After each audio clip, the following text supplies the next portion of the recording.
ചിക്കമംഗലൂരുവിൽ ശ്രീനന്ദയുടെ മരണത്തിൽ അസ്വാഭാവികതയില്ലെന്ന് പ്രാഥമിക postmortem report. മരണകാരണം തലയുടെ വലത്തെ ഭാഗത്ത് ഏറ്റ ഗുരുതര പരിക്കാണ്. ശരീരത്തിലുടനീളം പരിക്കുകളും അസ്ഥികൾ പൊട്ടിയ നിലയിലുമാണ്. ശ്രീനന്ദയുടെ മൃതദേഹം അല്പസമയത്തിനകം ഒറ്റപ്പാലത്തെ വീട്ടിലെത്തിക്കും. അരുൺ ആലത്തൂരാണ് വിവരങ്ങളുമായി ചേരുന്നത്. അരുൺ, എപ്പോഴാണ് ഈ കുഞ്ഞിൻ്റെ മൃതദേഹം വീട്ടിലെത്തിക്കുന്നത്? ഒപ്പം ഇതിൻ്റെ മരണത്തിൽ അസ്വാഭാവികത ഇല്ല എന്നാണോ ഈ പോസ്റ്റ്മോർട്ടം റിപ്പോർട്ടിൽ പറയുന്നത്?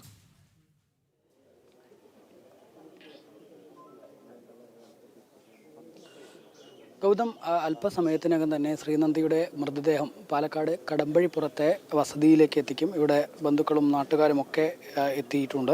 ഏതായാലും വളരെ ദൗർഭാഗ്യകരമായ ദുഃഖകരമായ ഒരു സംഭവമാണ് കഴിഞ്ഞ ദിവസം നടന്നത്. കഴിഞ്ഞ 4-ാം തീയതിയായിരുന്നു ഈ ശ്രീനന്ദ തൻ്റെ മാതാപിതാക്കൾക്കും ബന്ധുക്കൾക്കും നാട്ടുകാരായ അയൽവാസികളായ ചില ആളുകൾക്കുമൊപ്പം 40 അംഗ സംഘം ഈ പാലക്കാട് കടമ്പഴിപ്പുറത്തെ ഈ വീട്ടിൽ നിന്നും ഇവർ കർണാടകയിലേക്ക് യാത്ര തിരിച്ചത്. ആദ്യം ഹംപി ഭാഗത്തായിരുന്നു ഇവർ പോയത്. ഹംപി ഭാഗത്തു നിന്നും പിന്നീട് ഈ ചിക്കമംഗളൂരു ഭാഗത്തേക്ക് എത്തുകയായിരുന്നു.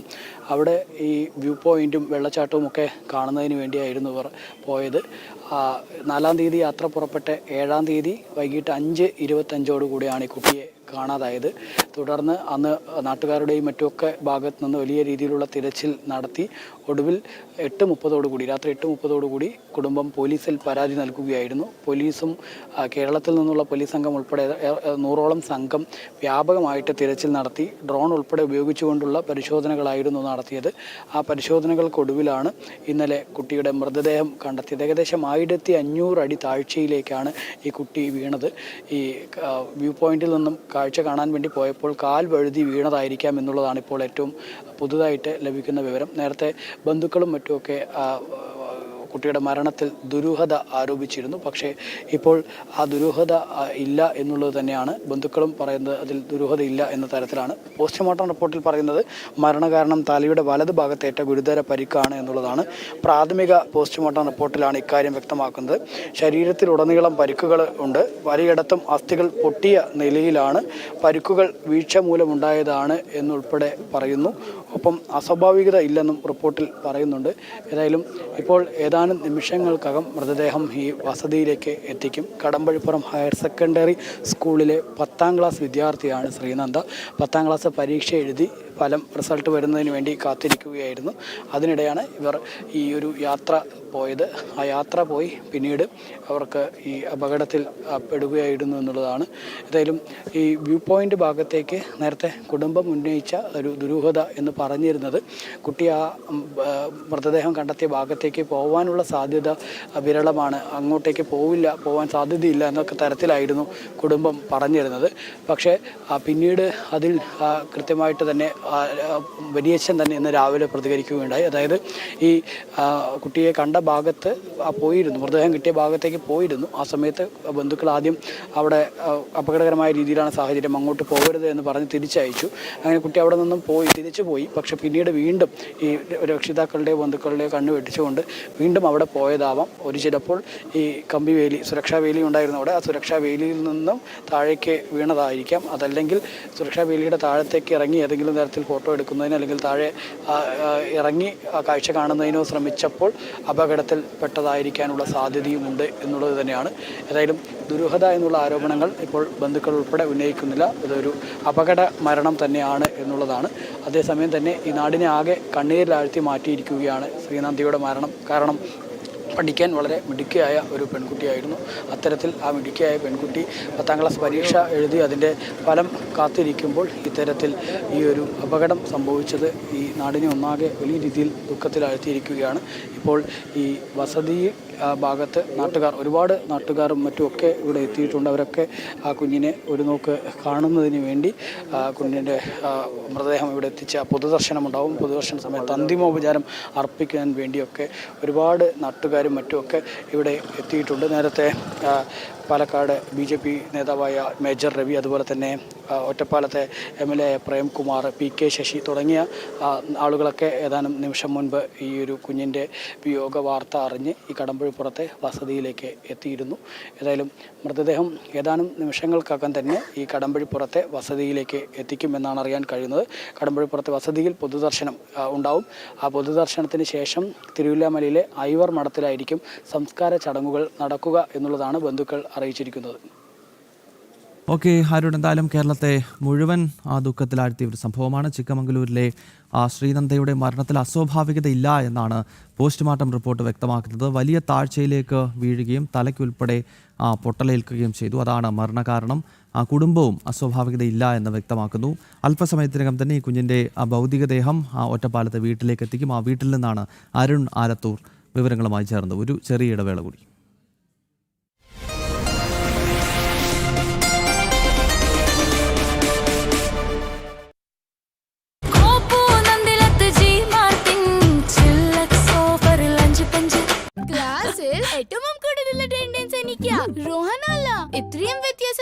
വ്യത്യാസം ഇത്രേ ഉള്ളൂ.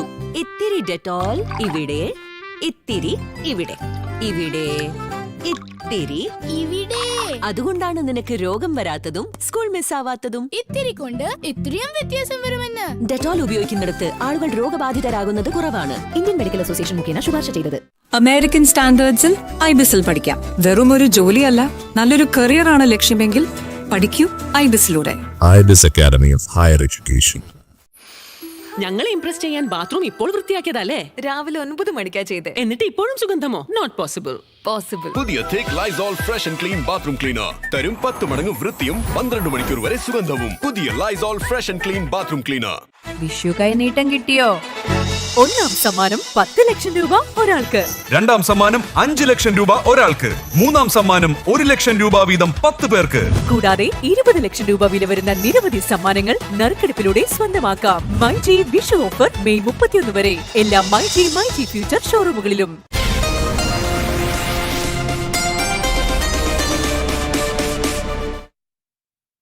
ഉത്തർപ്രദേശിലെ മധുര വൃന്ദാവനിലുണ്ടായ ബോട്ട് അപകടത്തിൽ 10 മരണം സ്ഥിരീകരിച്ചു. 5 പേരെ കാണാനില്ലെന്നാണ് റിപ്പോർട്ട്. രക്ഷാപ്രവർത്തനം അവിടെ പുരോഗമിക്കുകയാണ്. നന്ദഗോപൻ വിവരങ്ങളുമായി ചേരുന്നുണ്ട്. നന്ദനി, രക്ഷാപ്രവർത്തനം എങ്ങനെ പുരോഗമിക്കുന്നു? ഈ ബോട്ട് അപകടത്തിന്റെ കാരണം എന്താണ് അധികൃതർ വിശദീകരിക്കുന്നത്?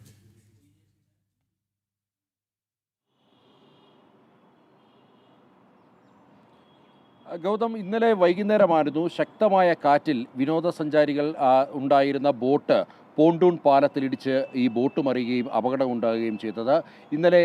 ഇന്നലെയും ഇന്ന് രാവിലെയുമായി ഏതാണ്ട് 32 പേരെ രക്ഷപ്പെടുത്തിയിട്ടുണ്ട്.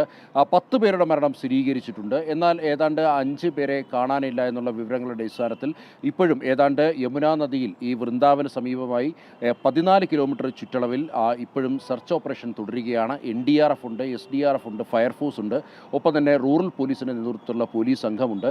ഏതാണ്ട് 140-ലധികം മുങ്ങൽ വിദഗ്ധർ ഈ മേഖലയിലാകെ പരിശോധന നടത്തുന്നുണ്ട് എന്നുള്ളതാണ് ഈ റൂറൽ പോലീസ് മേധാവി വ്യക്തമാക്കിയിരിക്കുന്നത്. ഇതിനോടകം തന്നെ പ്രധാനമന്ത്രി ഇതുമായി ബന്ധപ്പെട്ട അനുശോചനം രേഖപ്പെടുത്തി. പരിക്കേറ്റവർക്ക് 50,000 രൂപയും അതേപോലെ തന്നെ മരണപ്പെട്ടവരുടെ കുടുംബാംഗങ്ങൾക്ക് 2 ലക്ഷം രൂപ വീതം കേന്ദ്ര NDRFൽ നിന്നും ഈ ധനസഹായമായി പ്രഖ്യാപിച്ചിട്ടുണ്ട്. ഒപ്പം തന്നെ മുഖ്യമന്ത്രി യോഗി ആദിത്യനാഥ് ഉദ്യോഗസ്ഥർക്ക് കൃത്യമായ നിർദ്ദേശം ഇതുമായി ബന്ധപ്പെട്ട് എല്ലാ വകുപ്പുകളും ക്രോഡീകരിച്ച് പ്രവർത്തിക്കാനുള്ള നിർദ്ദേശം നൽകിയിട്ടുണ്ട്. ഇന്നലെ മുഖ്യമന്ത്രി യോഗി ആദിത്യനാഥ് ഇതുമായി ബന്ധപ്പെട്ട് പ്രത്യേക യോഗം വിളിച്ച് അവലോകനം ചെയ്തിരുന്നു. ഇതുമായി ബന്ധപ്പെട്ട് സെർച്ച് ഓപ്പറേഷൻ തുടരുകയാണ്. 5 പേരെയും കണ്ടെത്താൻ സാധിക്കുമെന്നുള്ള വിശ്വാസമാണ്. ഓക്കെ നന്ദൻ, എന്തായാലും ഉത്തർപ്രദേശിലെ മധുര വൃന്ദാവനിലുണ്ടായ ബോട്ട് അപകടത്തിലാണ് ഇത്രയധികം ആളുകൾ മരണപ്പെട്ടിരിക്കുന്നത്. അവിടെ രക്ഷാപ്രവർത്തനം പുരോഗമിച്ചുകൊണ്ടിരിക്കുകയാണ്. ഓക്കെ, മറ്റു വാർത്തകൾ നോക്കാം. തിരുവനന്തപുരം തമ്പാനൂർ റെയിൽവേ സ്റ്റേഷനിൽ SIയുടെ മർദ്ദനത്തിനിരയായ 64-കാരൻ ഓട്ടോ ഡ്രൈവർ ജനറൽ ആശുപത്രിയിൽ ചികിത്സയിൽ. യാതൊരു പ്രകോപനവും കൂടാതെ തന്നെ ക്രൂരമായി മർദ്ദിക്കുകയായിരുന്നുവെന്ന് അശോകൻ ജനം TV യോട് പ്രതികരിച്ചു. MS വീണയുടെ റിപ്പോർട്ട് നോക്കാം. ഇന്ന് പുലർച്ചെ തമ്പാനൂർ റെയിൽവേ സ്റ്റേഷനിൽ വെച്ച് SI ജയന്റെ ക്രൂരമർദ്ദനത്തിന് ഇരയായ 64-കാരൻ അശോകനാണ് നമ്മോടൊപ്പം ചേരുന്നത്. അദ്ദേഹം ഇപ്പോൾ തിരുവനന്തപുരം ജനറൽ ആശുപത്രിയിൽ ചികിത്സ തേടാനായി എത്തിയിരിക്കുകയാണ്. അദ്ദേഹത്തിനോടൊപ്പം സഹപ്രവർത്തകരായ ഓട്ടോറിക്ഷ ഡ്രൈവർമാരുമുണ്ട്. നമുക്ക് അദ്ദേഹത്തോട് തന്നെ, അശോകനോട് തന്നെ ചോദിക്കാം എന്താണ് സംഭവിച്ചതെന്നുള്ളത്. എന്താണ് ഇന്ന് പുലർച്ചെ സംഭവിച്ചത്? രാവിലെ 5:15 എൻ്റെ ഓട്ടോറിക്ഷ റെയിൽവേ പെർമിറ്റുള്ള വണ്ടിയാണ്. അവിടെ പാർക്ക് ചെയ്ത് ഓട്ടോ എടുക്കാനായിട്ട് പെർമിറ്റുണ്ട്. 4006 രൂപ 6 മാസത്തേക്ക് അടച്ച റെസീറ്റാണിത്. എനിക്കവിടെ വണ്ടി പാർക്ക് ചെയ്യാനായിട്ട് റെയിൽവേ അനുമതി തന്നിട്ടുണ്ട്. വണ്ടി പാർക്ക് ചെയ്തിരുന്ന സമയത്ത് തമ്പാനൂർ SI ആരോ VIP വരണമെന്ന് പറഞ്ഞ് എന്നോട് വണ്ടി എടുത്ത് മാറ്റാൻ പറഞ്ഞു. അപ്പം ഞാൻ പറഞ്ഞു, സാറേ ഇവിടെ പെർമിറ്റുള്ള വണ്ടിയാണ്, ഇവിടെ പാർക്കിംഗ് പെർമിറ്റുള്ള വണ്ടിയാണെന്ന് പറഞ്ഞപ്പോൾ എന്നോട് പറഞ്ഞു വണ്ടി എടുത്ത് മാറ്റിടാന്ന് പറഞ്ഞ് തള്ളാക്കി വിളിച്ചപ്പോഴത്തേക്ക് ഞാൻ പറഞ്ഞു, സാറേ വണ്ടി മാറ്റിത്തരാം. തള്ളാക്കി വിളിക്കുന്നത് എന്തിനെന്ന് കേട്ടു. ഒറ്റ അടി എൻ്റെ കവാലത്തിൽ എൻ്റെ ഗ്ലാസും പൊട്ടി. ഞാൻ അയ്യോ എന്ന് വിളിക്കുന്ന ഇവിടെ ഒരു ചവിട്ടും. ഇത് ഇത്രയും അവിടെ ഞാൻ അവിടെ കുഴഞ്ഞ് വീഴുന്നു. ഞാൻ പിന്നെ അവിടെ നിന്ന് എന്നെ സഹപ്രവർത്തകരോട് ആശുപത്രി കൊണ്ടുവന്നു. അപ്പം ഡ്യൂട്ടി ഡോക്ടർ എഴുതിയൊക്കെ തന്ന് ഇത് കേൾവി ടെസ്റ്റ് ചെയ്യാൻ. എനിക്ക് ഇവിടെ നല്ല തരിപ്പും ചെവിയൊന്നും കേട്ടൂടാ, ഒരു 50% കേട്ടൂടാ. അപ്പോൾ നല്ല ഇനിയിപ്പം ടെസ്റ്റിന് എഴുതി തന്നേക്കുന്നു. ഞാൻ അങ്ങനെ ഇവിടെ അഡ്മിറ്റിലാണ്. ചേട്ടൻ പറയുന്നുണ്ടല്ലോ, ആ വീഡിയോ അടക്കം പുറത്ത് വന്നിരുന്നു. ആ വീഡിയോയിലടക്കം ചോദിക്കുന്നുണ്ട് എന്താണ് സംഭവം. സാർ തിരിച്ച് ആ സാറിനോട് ചേട്ടൻ തന്നെ സംസാരിക്കുമ്പോൾ പറയുന്നുണ്ടല്ലോ, അതായത് എനിക്ക് പരാതിയുണ്ട്, ഞാൻ പരാതി നൽകുമെന്ന് പറയുമ്പോഴും അദ്ദേഹം ആക്രോശിക്കുന്നുണ്ടോ? ഈ SIയെ മുമ്പ് പരിചയം ഉണ്ടായിരുന്നു? എനിക്കൊരു പരിചയമില്ല. ഞാൻ പോലീസിൽ എനിക്കൊരു കേസുമില്ല. ഞാൻ ഒരു ഡിപ്പാർട്ട്മെൻറ്റിൽ ജീവനക്കാരനായിരുന്ന ആളാണ്. ഞാൻ പെൻഷൻ പറ്റിയതിന് ശേഷം ആട്ടോ എടുത്ത് മാന്യമാണെന്ന് ഓടുന്നു. എനിക്ക് എൻ്റെ പേരിലൊരു പെറ്റി കേസ് പോലും ഇല്ല. അത്ര മാന്യമായിട്ട് ഇവിടെ സ്റ്റാൻഡിലൊക്കെ എന്നെക്കുറിച്ച് അന്വേഷിച്ചറിയാം. അപ്പോൾ അത്ര എൻ്റെ മുഖത്തൊക്കെ എൻ്റെ തള്ളാക്കി വിളിച്ചപ്പോൾ ഞാൻ കേട്ടു, സാറേ എന്തിനാ എന്നെ തള്ളാക്കി വിളിക്കണമെന്ന് കേട്ടപ്പോഴാണ് ഒറ്റ അടിയും ഒരു ചവിട്ടും വണ്ടി മാറ്റിടാന്നും പറഞ്ഞു. ആ ദൃശ്യങ്ങളടക്കം പറയുന്നുണ്ട് എടോ എന്ന് താങ്കൾ സാറിനെ വിളിച്ചു എന്ന് പറയപ്പെടുന്നുണ്ട്. ആ ഒരു ആരോപണത്തിൽ വാസ്തവമുണ്ടോ? ഞാൻ അങ്ങനെയൊന്നും വിളിച്ചില്ല. എനിക്ക് ആ അടിയോടുകൂടി എന്തെന്ന് പോലും അറിഞ്ഞുകൂടാ. ഞാൻ എന്നെ തള്ളാക്കി വിളിക്കുന്നതും ചവിട്ടുന്നതും CCTV ദൃശ്യം അവിടെ 5:15 റെയിൽവേ എന്ന് മാഡത്തിന് പരിശോധിക്കാമെങ്കിൽ അതെടുക്കും. വാഹനം മാറ്റിയില്ല എന്നുള്ള ഒറ്റ കാരണം കൊണ്ടാണോ? ഒറ്റ കാരണം കൊണ്ടാണ്. എനിക്ക് പെർമിറ്റുള്ള വണ്ടിയാണ് അവിടെ റെയിൽവേ തന്നിട്ടുണ്ട്. 200ാമത്തെ വണ്ടിയാണ് അവിടുത്തെ എൻ്റെ. ഞാൻ 2006 രൂപ 6 മാസത്തേക്ക് ഇത് അടച്ചിട്ട് 15 ദിവസമായുള്ളൂ. അടച്ച് സഹപ്രവർത്തകരെ വന്ന് മാറ്റുന്ന സമയത്ത് ഈ പോലീസുകാരൻ എങ്ങനെയാണ് പെരുമാറിയത്? ആശുപത്രിയിൽ എത്തിക്കുന്ന സമയത്ത് അവരുടെ ആരുടെയെങ്കിലും സഹപ്രവർത്തകരോ സഹായിക്കും? മാഡം എനിക്കൊരു കള്ളവും പറയണ്ട. CCTV പരിശോധിച്ച് അറിയാം. ആ കാണും എല്ലാ ഡ്രൈവർമാരും ഓട്ടിച്ചിട്ട് ചീത്തയും വിളിക്കുന്ന അടിക്കാൻ പോകും. ഈ ഒരു SI ഇവിടെ ചാർജ് എടുത്തിട്ടില്ലെങ്കിൽ എത്ര ദിവസമായിട്ട് നിങ്ങൾ അദ്ദേഹത്തെ അറിഞ്ഞൂടാ? ഞാൻ ഈ പോലീസ് കേസുമായിട്ടൊന്നും ബന്ധമുള്ള കണ്ടിട്ടില്ല. അവിടെ എനിക്കറിയില്ല. ആളിനെ കണ്ടാ അറിയാം. ഇപ്പോൾ ഒരു JNC എന്നാണ് അറിവ്. ആളിനെ കണ്ടാ അറിയാം. അല്ലാതെ പോലീസുകാരൊപ്പം ഉണ്ടായിരുന്നു. കുറെ പോലീസുകാരൊക്കെ ഉണ്ടായിരുന്നു. ഇദ്ദേഹത്തിനെ പിടിച്ച് മാറ്റിയായിരുന്നു. ഇപ്പോൾ നിലവിൽ ആരെങ്കിലും സ്റ്റേഷനിൽ നിന്ന് ആരെങ്കിലും ചേട്ടനെ വിളിച്ചിരുന്നോ? ഇല്ല, വിളിച്ചില്ല. എന്താ ബുദ്ധിമുട്ട് ചേട്ടൻ? ഇപ്പം എന്താ അനുഭവം? എനിക്ക് ഈ ഭാഗം ഇത്രയും ചെവിയൊന്നും കേട്ടൂടെ. ഈ ഭാഗം ഭയങ്കര തരിപ്പ്. ഇവിടെ ഒരു ചവിട്ട് കിട്ടി, അതും നല്ല വേദനയുണ്ട്. ഇപ്പോൾ ഇവിടെ ടെസ്റ്റിന് എഴുതി തന്നേക്കുന്നത്. പരാതി നൽകിയിട്ടുണ്ടോ നിലവിൽ ഉദ്യോഗസ്ഥന്? അത് ഇതുവരെ കൊടുത്തില്ല. ഞാൻ കൊടുക്കണം. എനിക്ക് പരാതിയുണ്ട്. ട്രേഡ് യൂണിയൻ പരാതി കൊടുത്തിട്ടുണ്ട്. പരാതി നൽകിയിട്ടുണ്ടെന്നാണ് ഉടനെ പരാതി നൽകുമെന്നാണ് ഇദ്ദേഹം അറിയിക്കുന്നത്. അറിയാൻ കഴിഞ്ഞത് ഈ അടിയും ചവിട്ടും കൊണ്ട് എനിക്കെതിരെ കേസെടുത്തെന്നാണ് അറിയാൻ കഴിഞ്ഞത്.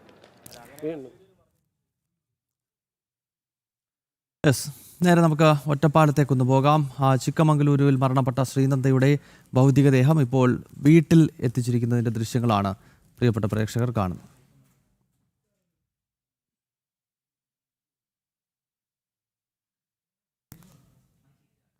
അരുൺ ആലത്തൂർ അവിടെ നിന്നും ചേരുകയാണ്. അരുൺ, ഭൗതികദേഹം എത്തിക്കുന്നതിൻ്റെ ദൃശ്യങ്ങൾ കാണാൻ കഴിയുന്നുണ്ട്. എത്രത്തോളം വൈകാരികമായ അന്തരീക്ഷമാണ് അവിടെ?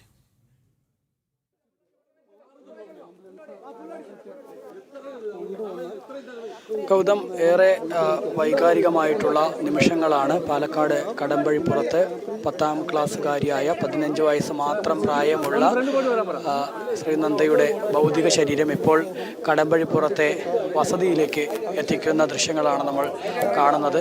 കഴിഞ്ഞ 4-ാം തീയതി വലിയ 10ാം ക്ലാസ് പരീക്ഷ എഴുതി വലിയ സന്തോഷത്തോടുകൂടെ ഈ ഒരു വസതിയിൽ നിന്നും കർണാടകയിലേക്ക് യാത്ര തിരിച്ച ആ മിടുക്കിയായിട്ടുള്ള പെൺകുട്ടി, ആ കുട്ടിയുടെ ചേതനയേറ്റ ശരീരമാണ് ഇപ്പോൾ വസതിയിലേക്ക് കൊണ്ടുവരുന്നത്. വസതിയിൽ ഇനി പൊതുദർശനമാണ്.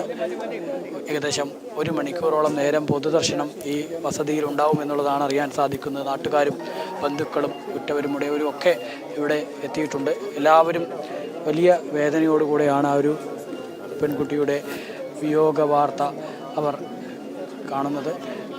കഴിഞ്ഞ 4-ാം തീയതി 40 അംഗ സംഘം ഇവിടെ നിന്നും കർണാടകയിലേക്ക് യാത്ര തിരിച്ചതായിരുന്നു. ആ യാത്രക്കൊടുവിൽ അവർ തിരികെ എത്തുമ്പോൾ വേദനകൾ മാത്രം ബാക്കിയാവുന്നു എന്നുള്ളതാണ്. ആ 40 അംഗ സംഘം ഇവിടെ നിന്നും യാത്ര തിരിച്ച് ഈ കടമ്പഴിപ്പുറത്തെ വസതിയിൽ നിന്നും ഇവർ കർണാടകയിലേക്ക് യാത്ര തിരിച്ച് ആ യാത്രയിൽ അവർ വലിയ സന്തോഷത്തോടു കൂടിയായിരുന്നു ഹംപിയിലും ചിക്കമംഗളൂരുവിലുമൊക്കെ അവർ ഓരോ സ്ഥലങ്ങളും കണ്ടത്. അതിനുശേഷം 7-ാം തീയതി തന്നെ 4-ാം തീയതി യാത്ര പുറപ്പെട്ട 7-ാം തീയതി വൈകിട്ടോടുകൂടി തിരിച്ച് കടമ്പഴിപ്പുറത്തേക്ക് മടങ്ങിയെത്തുകയും ആ തെരഞ്ഞെടുപ്പിൽ വോട്ട് രേഖപ്പെടുത്തുന്ന ഉൾപ്പെടെയുള്ള നടപടികളിലേക്ക് ആ ഒരു വോട്ട് രേഖപ്പെടുത്താനൊക്കെ ഇവിടെ എത്തണം എന്ന് കരുതിയതായിരുന്നു അവർ. പക്ഷേ അതിനിടെയാണ് നനച്ചിരിക്കാതെ ആ ഒരു അവരുടെ പൊന്നോമനയെ കാണാതായത്. ആ കുടുംബം കുട്ടിയെ കാണാതായപ്പോൾ മുതൽ വലിയ ആശങ്കയിലായിരുന്നു. ആദ്യഘട്ടത്തിൽ പോലീസിനോട് കർണാടക പോലീസിനോടൊക്കെ കാര്യങ്ങൾ പറഞ്ഞെങ്കിലും പോലീസിൻ്റെ ഭാഗത്തു നിന്നൊന്നും കാര്യമായ രീതിയിലുള്ള തിരച്ചിലോ മറ്റോ ഒന്നും ഉണ്ടായില്ല എന്നുള്ള പരാതിയൊക്കെ ഉണ്ടായിരുന്നു.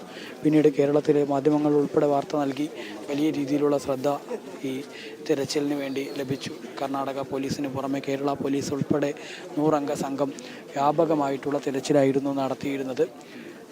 മാണിക്യധാര വാട്ടർഫാൾസ് ഭാഗത്തെല്ലാം വലിയ രീതിയിലുള്ള തിരച്ചിലുകൾ നടത്തി. ആ തിരച്ചിലുകൾക്കൊടുവിൽ ഈ കുട്ടി എവിടെ പോയി എന്നുള്ളത് വലിയ ആശങ്ക സൃഷ്ടിച്ച നിമിഷങ്ങളായിരുന്നു അത്. കാരണം ആരെങ്കിലും കുട്ടിയെ തട്ടിക്കൊണ്ടുപോയതാണോ അതല്ലെങ്കിൽ അപായപ്പെടുത്തിയതാണോ എന്നൊക്കെയുള്ള ആശങ്കകൾ വലിയ രീതിയിലുണ്ടായിരുന്നു.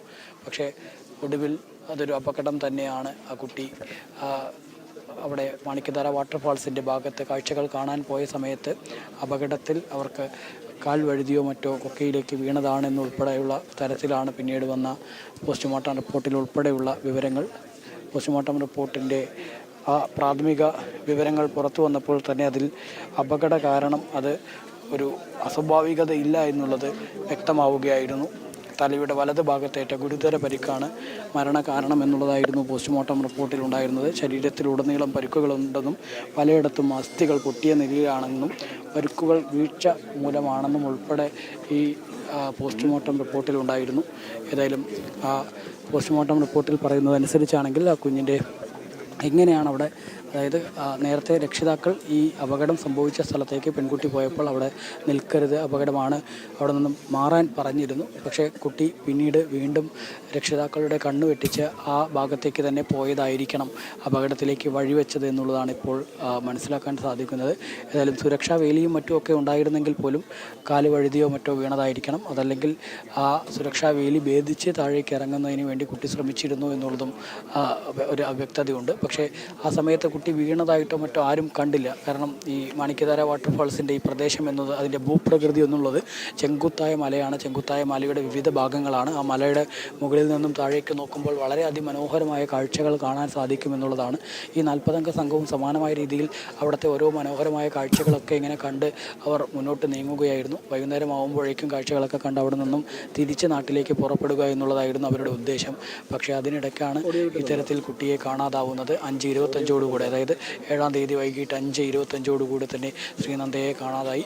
പിന്നീട് വ്യാപകമായിട്ടുള്ള തിരച്ചിൽ നടത്തി. പക്ഷേ ആ തിരച്ചിലുകൾക്കൊടുവിൽ ലഭിച്ചത്, അതായത് ഡ്രോൺ പരിശോധന ഉൾപ്പെടെ നടത്തിയപ്പോഴാണ് കുട്ടിയുടെ മൃതദേഹം 1500ഓളം അടി താഴ്ചയിൽ നിന്ന് കണ്ടെത്തിയത്.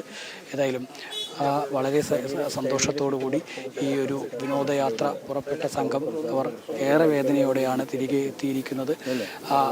ശ്രീനന്ദ എന്ന മിടുക്കിയായ 15 വയസ്സുകാരിയുടെ 10ാം ക്ലാസ്സുകാരിയുടെ പാലക്കാട് കടമ്പഴിപ്പുറം സ്കൂളിലെ വിദ്യാർത്ഥിയുടെ ആ ഒരു ശരീരം, ചേതനയേറ്റ ശരീരമാണ് തിരികെ വസതിയിലേക്ക് എത്തിച്ചിരിക്കുന്നത്. ഇപ്പോൾ പൊതുദർശനം ഏതായാലും പുരോഗമിക്കുകയാണ്. വളരെ വൈകാരികമായ നിമിഷങ്ങളാണ്. ഏതോ ഇത് കണ്ടു നിൽക്കുന്ന ആരുടെയും ഉള്ളുലയ്ക്കുന്ന കാഴ്ചകളാണ്. വിങ്ങിപ്പൊട്ടുകയാണ് രക്ഷിതാക്കളും ബന്ധുക്കളും ഉറ്റവരും ഉടയവരുമൊക്കെ. നാട്ടുകാരും ധാരാളം ആളുകൾ ഇവിടെ തടിച്ചു കൂടിയിട്ടുണ്ട്. ആ കുഞ്ഞിന് അന്തിമോപചാരം അർപ്പിക്കുന്നതിന് വേണ്ടി, ആ കുട്ടിക്ക് അവസാനമായി യാത്രയയപ്പ് നൽകുന്നതിന് വേണ്ടി ഒരുപാട് ആളുകളാണ് വീട്ടിന് ചുറ്റും എത്തിയിരിക്കുന്നത്. ഇപ്പോൾ ഏതായാലും പൊതുദർശനം ആരംഭിച്ചിരിക്കുകയാണ്. ഇനി പൊതുദർശനത്തിന് ശേഷം ആചാരപ്രകാരമുള്ള ഹൈന്ദവ ആചാരപ്രകാരമുള്ള ക്രിയകൾ നടക്കും. അതിനുശേഷം തൃശ്ശൂർ ജില്ലയിലെ ഐവർമഠം ശ്മശാനത്തിലാണ് പിന്നീട് സംസ്കാര ചടങ്ങുകൾ നടക്കുക എന്നുള്ളതാണ് ബന്ധുക്കൾ അറിയിച്ചിരിക്കുന്നത്. ഏകദേശം 1 മണിക്കൂറോളം വീട്ടിൽ ഈ വസതിയിൽ കടമ്പഴിപ്പുറത്തെ വീട്ടിൽ പൊതുദർശനം ഉണ്ടാകുമെന്നാണ് അറിയാൻ സാധിക്കുന്നത്. അതിനുശേഷം കൃത്യം 11:30 ഐവർമഠത്തെ ശ്മശാനത്തിലെ സംസ്കാര ചടങ്ങുകൾ, അതായത് ഉച്ചയോടുകൂടെ സംസ്കാര ചടങ്ങുകളിലേക്ക് കടക്കും എന്നുള്ളതാണ്. ഏതായാലും ആ കുഞ്ഞിൻ്റെ മുഖം പോലും, അതായത് താഴ്ചയിലേക്ക് വീണതുകൊണ്ട് തന്നെ വലിയ രീതിയിൽ മുഖം പോലും കാണാൻ കഴിയാത്ത തരത്തിൽ പരിക്കുകളുണ്ട്. അതുകൊണ്ട് തന്നെ കുഞ്ഞിൻ്റെ മുഖം കാണാനും മറ്റോ കഴിയാത്ത തരത്തിലാണ് ആ ശരീരഭാഗങ്ങളുള്ളത്. ഏതായാലും ആ ഭൗതിക ശരീരം വസതിയിലേക്ക് എത്തിച്ചിരിക്കുകയാണ്. ഇപ്പോൾ പൊതുദർശനം വീട്ടിൻ്റെ മുറ്റത്ത് ആരംഭിക്കുകയാണ്. ഒരുപാട് ആളുകളാണ് ഈ വിയോഗ വാർത്ത അറിഞ്ഞ് ഈ കടമ്പഴിപ്പുറത്തെ വീട്ടിലേക്ക്, ശ്രീനന്ദിയുടെ വീട്ടിലേക്ക് എത്തിയിരിക്കുന്നത്. നേരത്തെ ഈ ഒരു ഒറ്റപ്പാലത്തെ വിവിധ സ്ഥാനാർത്ഥികളായി മത്സരിച്ച ആളുകൾ, അതായത് NDA സ്ഥാനാർത്ഥിയായി മത്സരിച്ച മേജർ രവി, LDF സ്ഥാനാർത്ഥിയായി മത്സരിച്ച അഡ്വക്കേറ്റ് പ്രേംകുമാർ, അതുപോലെ UDF സ്ഥാനാർത്ഥിയായി മത്സരിച്ച PK ശശി ഉൾപ്പെടെയുള്ള ആളുകൾ എത്തിയിരുന്നു. അവരൊക്കെ കുഞ്ഞിന് അന്തിമോപചാരം അർപ്പിച്ച് മടങ്ങുകയും നിരവധി പാലക്കാട് ജില്ലയിലെ തന്നെ വിവിധ ഭാഗങ്ങളിൽ നിന്നുള്ള ആളുകളൊക്കെ ഈ ഒരു വിയോഗ വാർത്ത നവമാധ്യമങ്ങളിലൂടെയും മാധ്യമങ്ങളിലൂടെയും ഒക്കെ അറിഞ്ഞ് കടമ്പഴിപ്പുറത്തെ ഈ വീട്ടിലേക്ക് എത്തിയിട്ടുണ്ട്.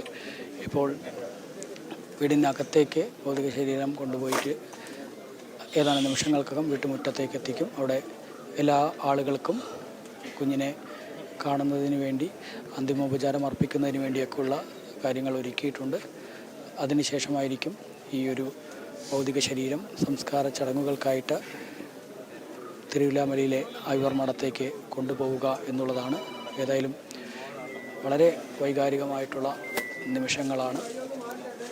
നനച്ചിരിക്കാതെ ഉണ്ടായ ഒരു ഞെട്ടിക്കുന്ന അപകടം.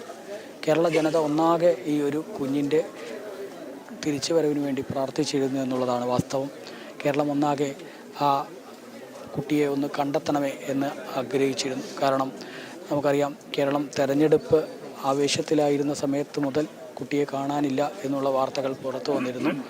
പിന്നീട് കുട്ടിയെ ആരെങ്കിലും തട്ടിക്കൊണ്ടുപോയതാണോ, അതല്ലെങ്കിൽ വേറെ ഏതെങ്കിലും തരത്തിൽ അപായപ്പെടുത്തിയതാണോ എന്നൊക്കെയുള്ള വലിയ ആശങ്കകൾ ആദ്യ നിമിഷങ്ങളിൽ ഉയർന്നിരുന്നു. ആ സമയത്തൊക്കെ അത് കേരളത്തിലെ എല്ലാ മാധ്യമങ്ങളിലൂടെയും കേരള ജനത ഒന്നടങ്കം കാണുകയും എങ്ങനെയും ആ കുഞ്ഞിനെ കണ്ടെത്തണേ, എങ്ങനെയെങ്കിലും ആ കുഞ്ഞ് തിരിച്ചു വരണേ എന്ന് എല്ലാവരും പ്രാർത്ഥിച്ചിരുന്നു. പക്ഷേ ആ പ്രാർത്ഥനകൾ വിഫലമാക്കിക്കൊണ്ടാണ് കുഞ്ഞിൻ്റെ ഭൗതിക ശരീരം ഇന്നലെ ആ മാണിക്യധാര വാട്ടർഫാൾസിന് സമീപത്തെ 1500 അടി താഴ്ചയിൽ നിന്നും കണ്ടെത്തിയത്. ഇന്നലെ തന്നെ അവിടെ നിന്നും ആ ഭൗതിക ശരീരം 1500 അടി താഴ്ചയിൽ നിന്നും മുകളിലേക്ക് കയറ്റി അവിടെ നിന്നും മറ്റ് പോസ്റ്റ്മോർട്ടം നടപടികളൊക്കെ പൂർത്തീകരിച്ചതിന് ശേഷമാണ് ഇപ്പോൾ ഈ ഭൗതിക ശരീരം ഇന്നിപ്പോൾ രാവിലെ വസതിയിലേക്ക് എത്തിയിരിക്കുന്നത്. വളരെ വേദനിക്കുന്ന, വിങ്ങിപ്പൊട്ടുകയാണ് കുടുംബാംഗങ്ങളും ബന്ധുക്കളും നാട്ടുകാരുമൊക്കെ. കാരണം അത്രയും സന്തോഷത്തോടു കൂടി മകളുടെ ഈ 10ാം ക്ലാസ് പരീക്ഷ കഴിഞ്ഞതിന് ശേഷം ആ മകളെയും ചേർത്ത് 40 അംഗ സംഘം ഏറെ സന്തോഷത്തോടെയായിരുന്നു ഇവിടെ നിന്നും അവർ യാത്ര തിരിച്ചത്. പക്ഷേ ആ യാത്രയുടെ അവസാനം ഇത്തരത്തിൽ വേദനയോടെയുള്ള, കണ്ണീരോടെയുള്ള തിരിച്ചുവരവായി എന്നുള്ളത് പലർക്കും ഉൾക്കൊള്ളാൻ കഴിയുന്നില്ല. ബന്ധുക്കൾക്കുൾപ്പെടെ കുഞ്ഞിൻ്റെ വിയോഗം ഉൾക്കൊള്ളാൻ കഴിയാത്ത ഒരു സ്ഥിതിയാണ് ഇവിടെ കാണാൻ സാധിക്കുന്നത്. ഏതായാലും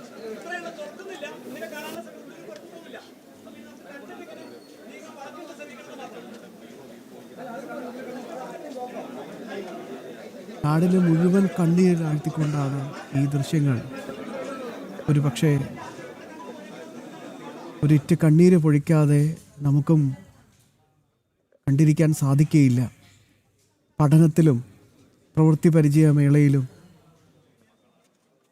നന്നായി പാട്ടുപാടിയുമൊക്കെ എപ്പോഴും കൂട്ടുകാരെയും നാട്ടുകാരെയും ഒക്കെ വിസ്മയിപ്പിക്കുന്ന അവരുടെയൊക്കെ പ്രിയപ്പെട്ട നന്ദു ഇപ്പോഴിതാ ചലനമറ്റ സാഹചര്യത്തിൽ തിരിച്ച് വീട്ടിലേക്ക് എത്തുന്ന ഹൃദയഭേദകമായൊരു കാഴ്ചയാണ് ഇപ്പോൾ പാലക്കാട്ട് നിന്ന് കാണാൻ സാധിക്കുന്നത്. ഒരുപക്ഷെ നന്ദു തിരിച്ചെത്തും എന്ന പ്രതീക്ഷ ആ നാട്ടിലെ എല്ലാവർക്കും ഉണ്ടായിരുന്നു. തിരച്ചിലിൻ്റെ ഓരോ ഘട്ടവും അറിയാൻ നാട്ടുകാർ തന്നെ കടമ്പഴിപ്പുറം കൂത്തറയിൽ നന്ദുവിൻ്റെ വീട്ടിലെത്തിക്കൊണ്ടിരുന്നു. തിരിച്ചുകൊണ്ട് നന്ദു തിരിച്ച് വീട്ടിലേക്ക് എത്തും എന്നുള്ളൊരു വലിയ പ്രതീക്ഷ എല്ലാവർക്കും ഉണ്ടായിരുന്നു. അവിടെയാണ് ഹൃദയം പൊട്ടുമാറ് ഇങ്ങനൊരു കാഴ്ച കാണേണ്ടി വരുന്നത്. കേരള മനസാക്ഷിയെ തന്നെ വലിയ രീതിയിൽ തന്നെ സങ്കടത്തിലാഴ്ത്തുന്ന ദൃശ്യങ്ങളാണ് ഇപ്പോൾ ജനം TV സ്ക്രീനിലൂടെ കണ്ടുകൊണ്ടിരിക്കുന്നത്.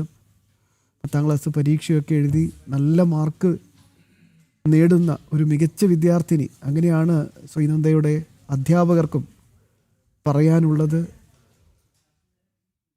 എങ്ങനെ വിട ചൊല്ലും മകളെ, അത് തന്നെയാണ് കേരളം ഒരൊറ്റ മനസ്സോടെ ഒരേ വികാരത്തോടെ ഇപ്പോഴും ചോദിച്ചു കൊണ്ടേയിരിക്കുന്നത്. അരുൺ,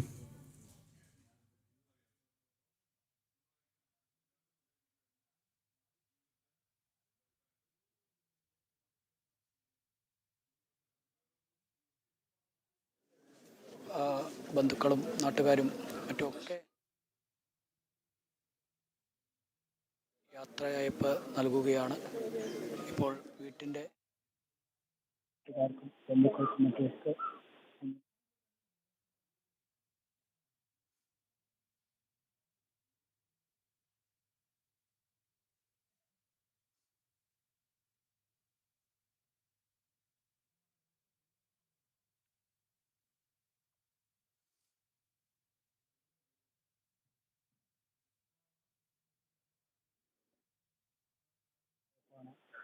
ഇപ്പോൾ ശ്രീനന്ദയ്ക്ക് ജന്മനാട് നൽകുന്നത്. ഉറ്റവരും ഇടയവരും സുഹൃത്തുക്കളും ഒക്കെ ശ്രീനന്ദയായി കാണുന്നവരുമൊക്കെ കാണുന്നതിന് വേണ്ടി ഈ വസതിയിലേക്ക് എത്തിയിട്ടുണ്ട്. കടമ്പഴിപ്പുറത്തെ വീടിനകത്തേക്കാണ് ആദ്യം ഭൗതിക ശരീരത്തിലേക്ക് എത്തിയിട്ടുണ്ട്. കടമ്പഴിപ്പുറത്തെ വീടിനകത്തേക്കാണ് ആദ്യം ഭൗതിക ശരീരം എത്തിച്ചത്. അതിനുശേഷം വീടിന് മുറ്റത്ത് ഇപ്പോൾ പൊതുദർശനം വെച്ചിരിക്കുകയാണ്. പൊതുദർശനത്തിലേക്ക് ഒരുപാട് ആളുകളാണ് എത്തി വളരെ വേദനയോടുകൂടി ആ ഒരു കുരുന്നിന് വിട നൽകുന്നത്. നേരത്തെ നമ്മൾ പറഞ്ഞതുപോലെ ഈ കുട്ടി തിരിച്ച് വീട്ടിലേക്ക് എത്തണമേ, കുട്ടിയെ കണ്ടെത്തണമേ എന്ന് കേരളം ഒന്നടങ്കം വലിയ പ്രാർത്ഥനയോടെ പ്രാർത്ഥിച്ചിരുന്നു. പക്ഷേ ആ പ്രാർത്ഥനകളൊക്കെ വിഫലമാക്കിക്കൊണ്ടാണ് ഇന്നലെ 15 വയസ്സുകാരിയുടെ ഭൗതിക ശരീരം കണ്ടെത്തുന്നത്. 4-ാം തീയതി, അതായത് നമുക്കറിയാം ഈ സ്കൂളൊക്കെ അവധിയായി, പരീക്ഷകളൊക്കെ അവസാനിച്ച് വെക്കേഷൻ കാലമാണ്. ഈ വെക്കേഷൻ കാലത്ത് 4-ാം തീയതി അവർ ഏപ്രിൽ 4-ന് ഇവിടെ നിന്ന് വലിയ സന്തോഷത്തിലായിരുന്നു ഈ കുടുംബത്തിലെ, അതായത് ശ്രീനന്ദയുടെ അച്ഛനും അമ്മയും. ഒരു സഹോദരനുണ്ട്. സഹോദരൻ ITI 1-ാം വർഷ വിദ്യാർത്ഥിയാണ്. സഹോദരൻ യാത്രയ്ക്ക് പോയിരുന്നില്ല. മറ്റ് ബന്ധുക്കളും അതുപോലെ തന്നെ അയൽവാസികളായ ആളുകളും അടക്കം 40 അംഗ സംഘമായിരുന്നു അവർ ഇവിടെ നിന്നും ഈ കർണാടകയിലേക്ക് യാത്ര തിരിച്ചത്. ആദ്യം അവർ ഹംപിയിലേക്കായിരുന്നു പോയത്. 4-ാം തീയതി യാത്ര തിരിച്ച് 5-ാം തീയതിയും 6-ാം തീയതിയൊക്കെ അവരുടെ യാത്ര വിവിധ ഡെസ്റ്റിനേഷനുകളിലെത്തി അവിടുത്തെ കാഴ്ചകളൊക്കെ കണ്ടു. അതിനുശേഷം 7-ാം തീയതി ആണ് അവർ ചിക്കമംഗളൂരിലെ മാണിക്യധാര വെള്ളച്ചാട്ടത്തിൻ്റെ ഭാഗത്തേക്ക് എത്തുന്നത്. ആ മാണിക്യധാര വെള്ളച്ചാട്ടത്തിൻ്റെ അവിടെ രാവിലെ എത്തിയ അവർ അവിടുത്തെ കാഴ്ചകളെല്ലാം കണ്ട് ചെങ്കുത്തായ മലനിരകളും ആ മലനിരകൾക്ക് മുകളിൽ നിന്ന് നോക്കുമ്പോഴുള്ള മനോഹര കാഴ്ചകളുമൊക്കെ കണ്ട് ആസ്വദിച്ച് കൃത്യം വൈകിട്ടോടുകൂടെ യാത്ര അവസാനിപ്പിച്ച് നാട്ടിലേക്ക് മടങ്ങുക എന്നുള്ളതായിരുന്നു അവരുടെ ഉദ്ദേശം. പക്ഷേ ആ യാത്ര അന്ന് അവർക്ക് തിരിച്ച് വരാൻ കഴിഞ്ഞില്ല. പിന്നീട് ആ സംഘം ഇന്നിപ്പോൾ 11-ാം തീയതിയിലേക്കാണ്, അതായത് 7-ാം തീയതി യാത്ര അവസാനിപ്പിച്ച് 7-ാം തീയതി രാത്രിയോ 8-ാം തീയതി രാവിലെയോ ആയി ഈ കടമ്പഴിപ്പുറത്തേക്ക് എത്തേണ്ടിയിരുന്നവർ ഇപ്പോൾ ഇന്ന് ഈ 11-ാം തീയതിയിലേക്ക് കടമ്പഴിപ്പുറത്തേക്ക് എത്തുമ്പോൾ ആ കുഞ്ഞുമോളുടെ ചേതനയേറ്റ ശരീരവുമായിട്ടാണ് അവർക്ക് വരേണ്ടി വന്നത്. ഏറെ അമ്പരപ്പെടുത്തുന്ന കാഴ്ച, ഏറെ വേദനിപ്പിക്കുന്ന കാഴ്ച. ബന്ധുക്കളും നാട്ടുകാരും ഒക്കെ വിങ്ങിപ്പൊട്ടുകയാണ്. ഈ ഒരു കുഞ്ഞിൻ്റെ വിയോഗ വാർത്ത അത് ആർക്കും ഉൾക്കൊള്ളാൻ കഴിയാത്ത കാഴ്ച. സഹപാഠികളൊക്കെ ആ മോളെ നോക്കി കണ്ണീർ പൊഴിക്കുന്ന ഏറെ ഹൃദയഭേദകമായ കാഴ്ചകളാണ് ഈ കടമ്പഴിപ്പുറത്തെ വസതിയിൽ കാണാൻ സാധിക്കുന്നത്. ഈ കുഞ്ഞിൻ്റെ തിരിച്ചു വരവ് കേരളം ഒന്നടങ്കം പ്രവർത്തിച്ചതാണ്. കാരണം അത്രയേറെ ഒരു വിനോദയാത്രയ്ക്ക് പോയി പെട്ടെന്നൊരു പെൺകുട്ടിയെ കാണാതാവുന്നു. അത് എവിടെയാണെന്ന് ഒരു വിവരവും ലഭിക്കാത്ത സ്ഥിതി ഉണ്ടാകുന്നു. ആ സാഹചര്യത്തിൽ വലിയ രീതിയിൽ എല്ലാവരും ആശങ്കപ്പെട്ടു. എല്ലാവരും വലിയ രീതിയിലുള്ള ആശങ്കയ്ക്കൊടുവിൽ എവിടെയാണ് ഈ കുഞ്ഞ് എന്നുള്ള തരത്തിൽ തിരച്ചിലുകൾ ആരംഭിച്ചു. കർണാടക പോലീസിൻ്റെയൊക്കെ ഭാഗത്തു നിന്ന് ആദ്യഘട്ടത്തിൽ, അതായത് 4-ാം തീയതി യാത്ര പുറപ്പെട്ട 7-ാം തീയതി വൈകിട്ടോടുകൂടെ കുട്ടിയെ കാണാതായി. 8:30 വരെ ഇവർ തിരച്ചിൽ നടത്തി. 8:30-നാണ് കർണാടക പോലീസിനെ, രാത്രി 8:30 കർണാടക പോലീസിനെ വിവരം അറിയിക്കുന്നത്. ലോക്കൽ പോലീസിൻ്റെ ഭാഗത്തു നിന്നൊക്കെ ആദ്യഘട്ടത്തിൽ അവർ തിരച്ചിൽ നടത്തിയെങ്കിലും കുട്ടിയെ കണ്ടെത്താൻ കഴിഞ്ഞില്ല. അവർക്ക് അവിടെ കടുത്ത ഇരുട്ടും മഞ്ഞുമൊക്കെ ആയതുകൊണ്ട് ആ 7-ാം തീയതി കുഞ്ഞിനെ കണ്ടെത്താൻ കഴിയാത്ത സ്ഥിതി ഉണ്ടായിരുന്നു. പക്ഷേ അതിനൊടുവിൽ പിന്നീട് കേരള സർക്കാരിൻ്റെ ഭാഗത്തു നിന്നുൾപ്പെടെ ഇടപെടലുകളുണ്ടായി. കേരളത്തിൽ നിന്നുള്ള പോലീസ് സംഘം ഉൾപ്പെടെ കർണാടകയിലെ ചിക്കമംഗളൂരിലെത്തി 100-ലേറെ സംഘം വ്യാപകമായിട്ടുള്ള തിരച്ചിൽ നടന്നു. തെർമൽ ഡ്രോണുകൾ ഉൾപ്പെടെ ഉപയോഗിച്ചുകൊണ്ടുള്ള ഒരു തിരച്ചിലായിരുന്നു ഈ മാണിക്യധാര വാട്ടർഫാൾസിൻ്റെ മലനിരകൾ കേന്ദ്രീകരിച്ച് നടത്തിയത്. ആദ്യം 300 അടി താഴ്ചയിൽ തിരഞ്ഞു, 400 അടി താഴ്ചയിൽ തിരഞ്ഞു. ഒടുവിൽ 1500 അടി താഴ്ചയിൽ നിന്നാണ് ആ ഭൗതിക ശരീരം കണ്ടെത്തുന്നത്, ആ കുഞ്ഞിൻ്റെ ചേതനയേറ്റ ശരീരം കണ്ടെത്തുന്നത്. അങ്ങനെ അവിടെ നിന്നും ഇന്നലെ രാത്രി ഭൗതിക ശരീരം മലമുകളിലേക്ക് എത്തിച്ച് പോസ്റ്റ്മോർട്ടം നടപടികളും മറ്റുമൊക്കെ പൂർത്തിയാക്കിയതിന് ശേഷമാണ് ഇപ്പോൾ ഭൗതിക ശരീരം ഈ വസതിയിലേക്ക് എത്തിച്ചിരിക്കുന്നത്. വസതിയിൽ ഇപ്പോൾ ഭൗതിക ശരീരം പൊതുദർശനം പുരോഗമിച്ചു കൊണ്ടിരിക്കുകയാണ്. ഇനി ഈ പൊതുദർശനത്തിന് ശേഷം സംസ്കാര ചടങ്ങുകൾ തിരുവില്ലാമലയിലെ ഐവർ മഠത്ത് ആണ് നടക്കുക. അതിനും വളരെ വൈകാരികമായിട്ടുള്ള, വികാരനിർഭരമായിട്ടുള്ള, ഹൃദയഭേദകമായിട്ടുള്ള കാഴ്ചകളാണ് കടമ്പഴിപ്പുറത്തെ ശ്രീനന്ദിയുടെ വീട്ടിൽ നിന്നും ഇപ്പോൾ കാണാൻ സാധിക്കുന്നത്.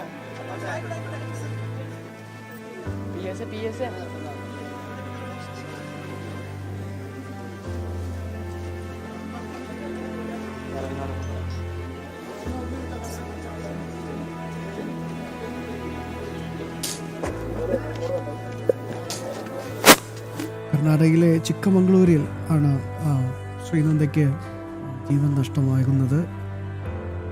പോസ്റ്റ്മോർട്ടം നടപടികൾ പൂർത്തിയാക്കി വളരെ പ്രത്യേകമായി തന്നെ സജ്ജീകരണങ്ങളൊക്കെ ഒരുക്കിയായിരുന്നു പോസ്റ്റ്മോർട്ടം പൂർത്തിയാക്കിയത്. ചിക്കമംഗളൂരു ജില്ലാ ആശുപത്രിയിൽ വെച്ചാണ് നടപടിക്രമങ്ങൾ പൂർത്തിയാക്കിയത്. ഇതിനായി 2 ഡോക്ടർമാരെ പ്രത്യേകം നിയോഗിച്ചു. പ്രത്യേക വീഡിയോ സജ്ജീകരണങ്ങളൊക്കെ ചെയ്തിരുന്നു. അതിനുശേഷമാണ് നാട്ടിലേക്ക് ശ്രീനന്ദയുടെ ഭൗതികദേഹം കൊണ്ടുവന്നത്. ചിക്കമംഗളൂരു SP ജിതേന്ദ്രകുമാർ ദയാമ വ്യക്തമാക്കുന്നത് ദുരൂഹതകളൊന്നുമില്ല. വളരെ പ്രശസ്തമായ വിനോദസഞ്ചാര സ്ഥലമാണത്. 42 പേർക്കൊപ്പമാണ് കുഞ്ഞെത്തിയത്. 100-ലധികം പേരും ആ സ്ഥലത്തുണ്ടായിരുന്നു. ആരെങ്കിലും ബോധപൂർവ്വം എന്തെങ്കിലും കരുതിക്കൂട്ടി ചെയ്യാനുള്ള സാധ്യത കുറവാണ്. അതുകൊണ്ട് തന്നെ കുട്ടിയുടെ മരണവുമായി ബന്ധപ്പെട്ട് മറ്റ് സാധ്യതകളില്ല. കൂടുതൽ വ്യക്തത വരുന്നതേ ഉള്ളൂ എന്നും ചിക്കമംഗളൂർ SP ജിതേന്ദ്രകുമാർ ദയാമ വ്യക്തമാക്കിയിട്ടുണ്ട്. അദ്ദേഹത്തിൻ്റെ ഒരു പ്രതികരണമുണ്ട്. പക്ഷേ എല്ലാ പ്രതികരണങ്ങൾക്കും അപ്പുറം, എല്ലാ നടപടികൾക്കും അപ്പുറം ഒരു നാടിനെ മുഴുവൻ കണ്ണീരിലാഴ്ത്തിക്കൊണ്ടാണ് അവരുടെയൊക്കെ പ്രിയപ്പെട്ട നന്ദു ഇപ്പോൾ നമ്മളെ എല്ലാവരെയും വിട്ടുപിരിയുന്നത്. അരുൺ, സംസ്കാര ചടങ്ങുകളിലേക്ക്, അതിൻ്റെ വിശദാംശങ്ങളിലേക്ക് കൂടി ഒന്ന് വളരെ വേഗം നമുക്ക് പോകേണ്ടതുണ്ട്. ഐവർ മഠത്താണ് സംസ്കാര ചടങ്ങുകൾ സജ്ജീകരിക്കുന്നത് എന്നാണ് മനസ്സിലാക്കുന്നത്.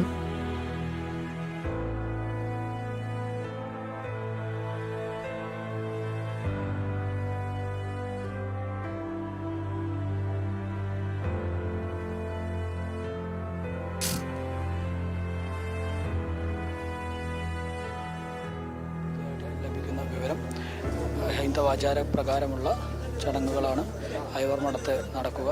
കാരണം നേരത്തെ പറഞ്ഞിരുന്നത് വീട്ടിൽ 1 മണിക്കൂർ നേരം പൊതുദർശനം ഉണ്ടാകും എന്നുള്ളതായിരുന്നു. പക്ഷേ നാടൊന്നാകെ ഈ കുഞ്ഞിനെ അവസാനമായി നോക്ക് കാണുന്നതിന് വേണ്ടി എത്തിയിരിക്കുന്ന കാഴ്ച, ഈ സാഹചര്യത്തിൽ ഒരുപാട് ആളുകൾ കുഞ്ഞിന് അന്തിമോപചാരം അർപ്പിക്കുന്നതിന്, അവസാനമായി ഒരു നോക്ക് കാണുന്നതിന് വേണ്ടി ഇവിടേക്ക് ഒഴുകി എത്തിയിരിക്കുകയാണ്. അതുകൊണ്ട് തന്നെ 1 മണിവരെ ഈ പൊതുദർശനം വസതിയിൽ നടക്കും എന്നുള്ളതാണ്. അതിനുശേഷമായിരിക്കും ഐവർ മഠത്തേക്ക് കൊണ്ടുപോവുക. അവിടെ ഹൈന്ദവാചാരപ്രകാരമുള്ള സംസ്കാര ചടങ്ങുകൾ നടക്കും. ഏതായാലും ഒരു നാടിനെ ഒന്നാകെ കണ്ണീരിലാഴ്ത്തിക്കൊണ്ട് ആ ഒരു കൊച്ചു മിടുക്കി യാത്രയായിരിക്കുകയാണ്. വസതിയിലാണിപ്പോൾ, കടമ്പഴിപ്പുറത്തെ വസതിയിലാണിപ്പോൾ പൊതുദർശനം പുരോഗമിച്ചുകൊണ്ടിരിക്കുന്നത്. നാടിൻ്റെ നാനാദിക്കുകളിൽ നിന്നുള്ള നാട്ടുകാരും ബന്ധുക്കളും മറ്റുമൊക്കെ ഈ കുഞ്ഞിൻ്റെ വിയോഗ വാർത്ത അറിഞ്ഞ് കടമ്പഴിപ്പുറത്തേക്ക് വസതിയിലേക്ക് എത്തിയിരിക്കുന്ന കാഴ്ച ഏതായാലും കണ്ടു നിൽക്കുന്ന ആരുടെയും ഉള്ളുലയ്ക്കുന്നതാണ് ഇവിടുത്തെ കാഴ്ചകൾ. അത്രയും ഹൃദയഭേദകമായ കാഴ്ചകളാണ് ഈ യാത്ര തിരിച്ച 40 അംഗ സംഘത്തിലുള്ള ഓരോ ബന്ധുക്കൾക്കാണെങ്കിലും അയൽവാസികൾക്കാണെങ്കിലും ഒന്നും അവരുടെ പ്രിയപ്പെട്ട കൊച്ചു മിടുക്കിയായിട്ടുള്ള ആ കുഞ്ഞിൻ്റെ വിയോഗം ഉൾക്കൊള്ളാൻ ആവാത്ത സ്ഥിതിയാണ്. ഏതായാലും നേരത്തെ നമ്മൾ പറഞ്ഞതുപോലെ കുഞ്ഞിൻ്റെ മരണത്തിൽ വലിയ ദുരൂഹതകളും മറ്റുമൊക്കെ ബന്ധുക്കൾ നേരത്തെ പറഞ്ഞിരുന്നു. പക്ഷേ ഇപ്പോൾ ഏതായാലും ആ പോസ്റ്റ്മോർട്ടം റിപ്പോർട്ട് ഉൾപ്പെടെ വന്ന സാഹചര്യത്തിൽ ഇതൊരു അപകട മരണം തന്നെയാണെന്നുള്ള കാര്യം ഉറപ്പായിരിക്കുന്നു. പക്ഷേ എങ്കിലും ഏവരും വലിയ രീതിയിൽ പ്രതീക്ഷിച്ചിരുന്നു ആ കുഞ്ഞിനെ കണ്ടെത്താൻ കഴിയണമേ എന്ന്. തിരികെ ശ്രീനന്ദ കടമ്പഴിപ്പുറത്തേക്ക് വസതിയിലേക്ക് എത്തണമെന്ന്. പക്ഷേ ദൗർഭാഗ്യവശാൽ ആ കുഞ്ഞിൻ്റെ ചേതനയറ്റ ശരീരമാണ് ഇപ്പോൾ വസതിയിലേക്ക് എത്തിയിരിക്കുന്നത്. ഇപ്പോൾ ഏതായാലും പൊതുദർശനം പുരോഗമിക്കുകയാണ്. വലിയ തിരക്കാണ് ഇവിടെ. നാട്ടുകാരുടെയും ബന്ധുക്കളുടെയും ഒക്കെ ആ കുഞ്ഞിന് അന്തിമോപചാരം അർപ്പിക്കുന്നതിന് വേണ്ടി എത്തിയിരിക്കുന്ന വലിയ ജനങ്ങളാണ്. അതിൽ ശ്രീനന്ദയുടെ കൂടെ പഠിച്ച സഹപാഠികൾ ഉൾപ്പെടെ ഉണ്ട്. ആ സഹപാഠികൾ ഉൾപ്പെടെ വളരെ വേദനയോടെ വിങ്ങിപ്പൊട്ടുന്ന കാഴ്ചകൾ. ഏതായാലും പൊതുദർശനം പുരോഗമിക്കുകയാണ്.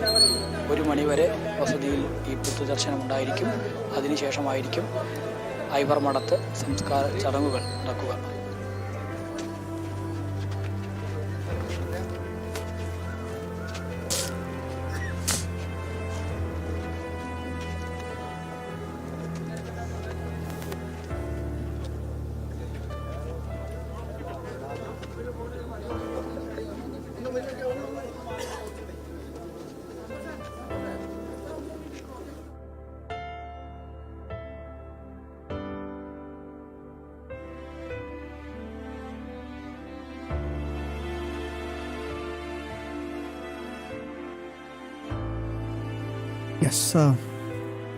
തങ്ങളുടെ പ്രിയപ്പെട്ട ശ്രീനന്ദയെ, നന്ദുവിനെ അവസാനമായി ഒരു നോക്ക് കാണാനായി മുഴുവൻ നാടും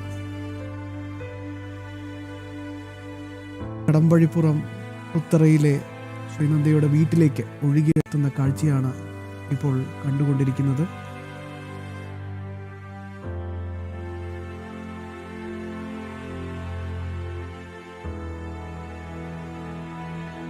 സംസ്കാര ചടങ്ങുകളിലേക്ക് പൊതുദർശനത്തിന് ശേഷം നടക്കുന്നതായിരിക്കും.